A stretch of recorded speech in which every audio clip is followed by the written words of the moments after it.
Welcome to the Economy Magazine. I'm Binyamin Tjong-Alvares with the economic news of the day. Coming up, commercial battle over a symbol of resistance, and Roman Abramovich's growing appetite for the startup nation. First, the headlines. Investors exited crowded positions in the US dollar as the Federal Reserve wrapped up its two-day policy meeting on Wednesday. The greenback's broad retreat followed a string of soft US data that might push back the day when the Fed starts lifting rates. The Fed has so far played down weak data in hopes of a rebound in the second quarter.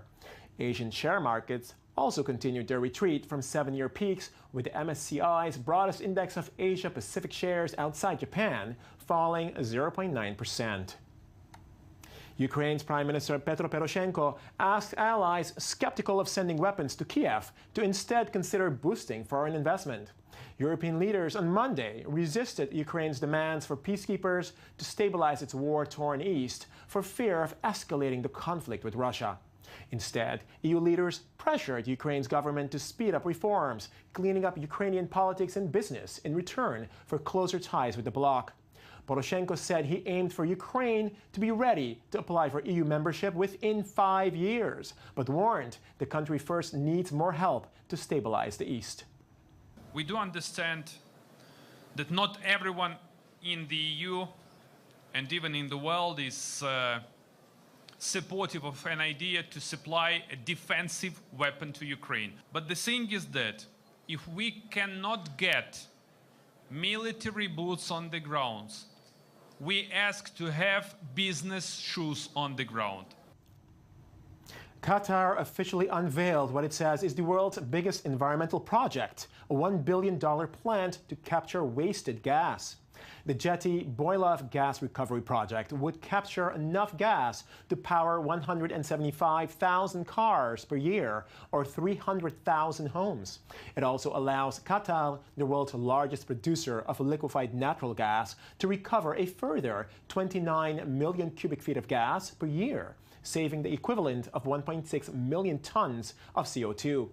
Some 3,500 workers and 22 million man-hours went into construction of the plant, which saves gas normally burned off when fuel is transported onto ships.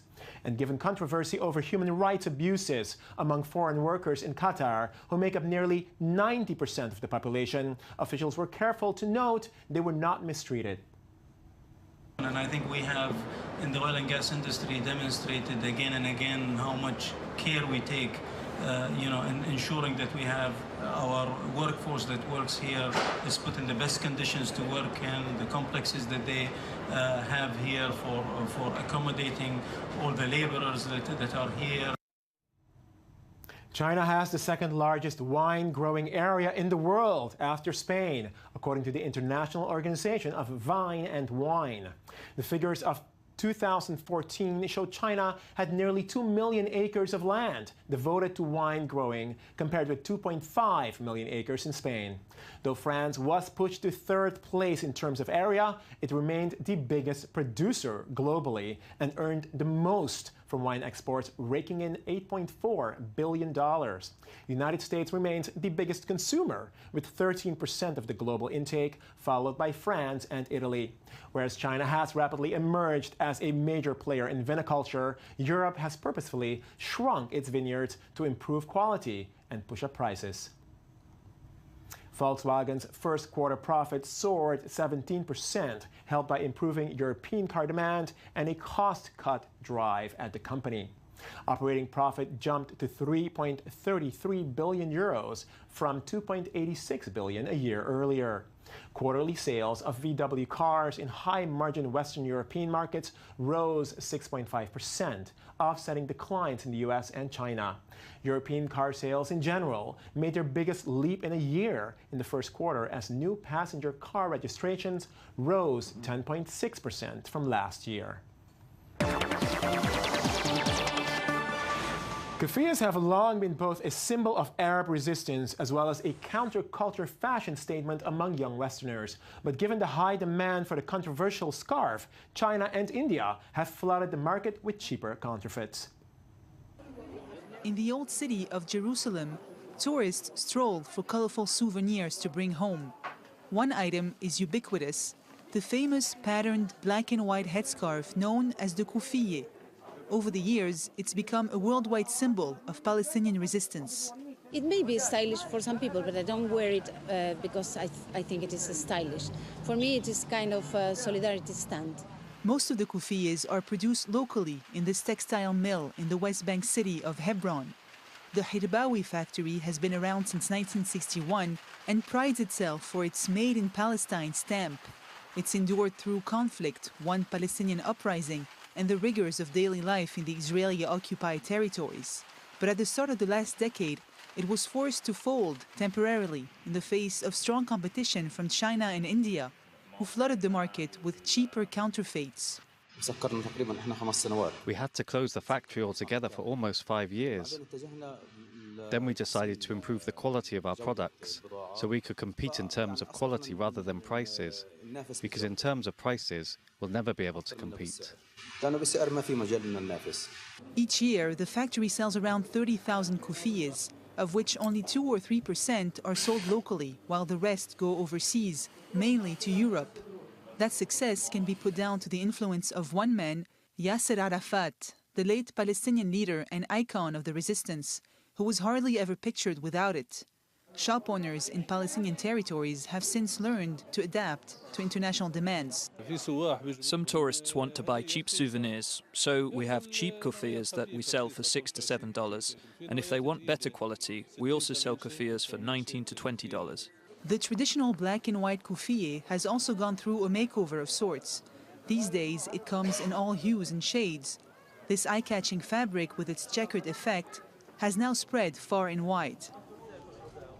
And we stay in the region as we are joined now by I-24 News correspondent Ayman Siksak in Financial Bazaar.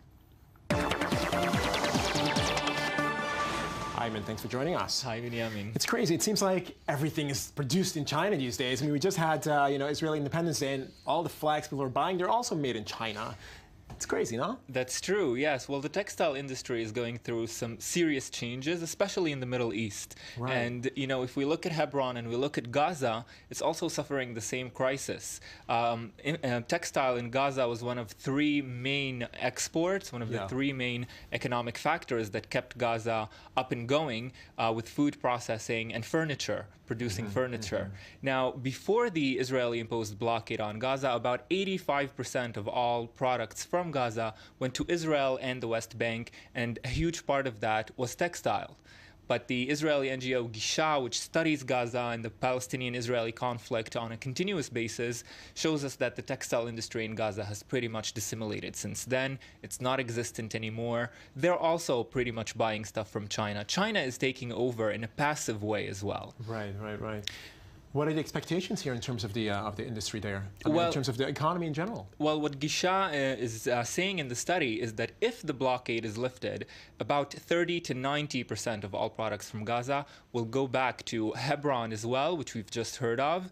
In 2014, about 30 tons of vegetables from Gaza went to Hebron, which is a huge amount considering how small Gaza is. And that's also been seriously damaged. So the only option for Gaza's economy to revive itself is the lifting of the blockade, and that doesn't seem very likely at the moment. No, I guess until peace is actually a fact, or at least people are working towards peace, it seems like the status quo is what we're going to see. We have to continue hoping for peace, also for the economy, but for better reasons as well. Right. What else is going on here in the Middle East? Well, one country in the Middle East that's not suffering from a textile crisis is Turkey. Pakistani companies have been to Turkey in the past month, offering them textile business opportunities and wanting to benefit from Turkey's rich manufacturing in textile and the huge procedures that go on there in the textile industry. They're saying that Turkey really is the next capital of textile in the Middle East. We're going to hear a lot more about Turkey in the textile industry. I'm sure I'm excited that you're going to tell us in Financial Bazaar when you come again on the show. Thank you very much for joining us. Thank you, Binyamin. Thank you. Roman Abramovich, a self-made Russian billionaire who rose from rags to riches during the Russian economy's transition, is increasingly involved in the Israeli economy. With a special appetite for startups, Israel provides fertile ground for Abramovich's investment goals. Roman Abramovich is a jack of all trades and a multi-millionaire thanks to oil and Russian gas. The 137th on the world's richest list is famous for having bought the Chelsea Football Club in 2001, with which he won the Champions League in 2011. Lately, it is Israel that stands out in relation to him, though. His taste for startups have made headlines. First of all, a $10 million investment in StoreDot early in 2014, which he was attracted to for its high potential. What we have here is a model of Galaxy S5 that is modified with special connectors and our own battery. And we are putting it into a dedicated charger. This model will charge in 2 minutes for 100% of the battery. The first models are expected to ship in 2016, but they still need to negotiate partnerships with major companies in the mobile phone industry. But they won't stop there. For them, the future is the electric car. We are now building a prototype with new funds that will allow us to show in 5 minutes of charging how a car can drive for 300 miles. Finding Israeli startup gold is also the goal of Mor Asiya and Sheli Chodmoyel, who are experts in the advanced ecosystem of Israeli high-tech. They created iAngels, a crowdsourcing platform, last year. The goal is to connect investors and handpicked startups. Of the $2.5 million collected for their platform, Abramovich put up $2.25 million. Basically, one of the leading angel investors in Israel has recommended Roman Abramovich to meet with us and to invest in us because it's a very smart and efficient way to create a foothold in Israel.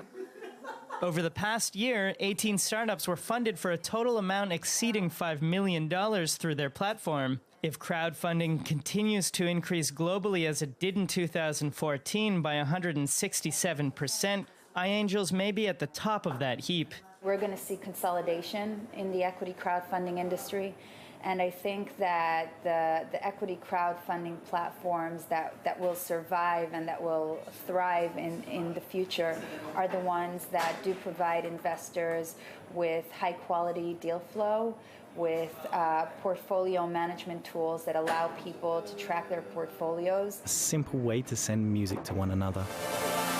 The most recent focus for Abramovich has been Music Messenger. The oligarch has invested $15 million of the $30 million collected by the service. The application already has 1 million users, and it allows the transmission by email of his favorite songs to a contact list. This is the 5th investment in a year for Abramovich, and this particular hotel in the heart of Tel Aviv was his 6th, which cost over $25 million. It's been several months since we covered the economic impact of the racial wars in the United States. But following the recent outburst in Baltimore, where about 1/4 of the residents live below the poverty line, we're joined now by I-24 News journalist Daniel Roth for a closer look in Media Watch. Daniel. How's it going? Good. So tell me about Bowmore, as they say. Yes, Baltimore, there's rage in the streets. Freddie Gray, 25-year-old, was found dead after being in police custody. We've seen days of protests, the vast majority of which have been peaceful, as well as days of riots. We've seen a lot of violence and destruction going on, both police violence and citizen violence. Right. Underlying all of this, something that everyone from Barack Obama, President Obama, to the COO of the Baltimore Orioles, to gang members interviewed on the streets, is saying underlying all of this is actually economics. When you look at Baltimore, there's some good news, like in 2013, 2014, job growth was a little better than Maryland. These are these small numbers people point to, but when you look at Freddie Gray's neighborhood, over 50% unemployment. When you look at Baltimore as a whole, over 10% unemployment. A quarter of Baltimore residents are living under the poverty line. This is why everyone's talking about this rage. being at the intersection, we've spoken about this before, that intersection in America of race and class, where you find that by and large, minority groups are the poorest among Americans. When you look at the facts and figures, essentially this has been a time bomb waiting to explode. I mean, this is nothing new. Poverty has been around. People have been, you know, so to speak, shafted for decades, for many generations. Absolutely. So, I mean, what is it about this particular situation that brings it to the fore? Was it just, you know, the last drop? Yeah, so a lot of people on the street there are saying that Freddie Gray was a spark for something that's been brewing really for decades. There's actually been destroyed property that hasn't been fixed since riots after Martin Luther King Jr. was murdered in 1968. So that's how much neglect you're talking about. You're talking about a city that hasn't taken care of its citizenry. Okay, well, we'll see how that all works out in the end. Thanks for joining us, Daniel Roth. Thank you. That is the end of The Economy Magazine, your daily source for economic and financial reports at I-24 News. I'm Binyamin Tjong-Alvares. Thanks for joining us, and do watch us again tomorrow.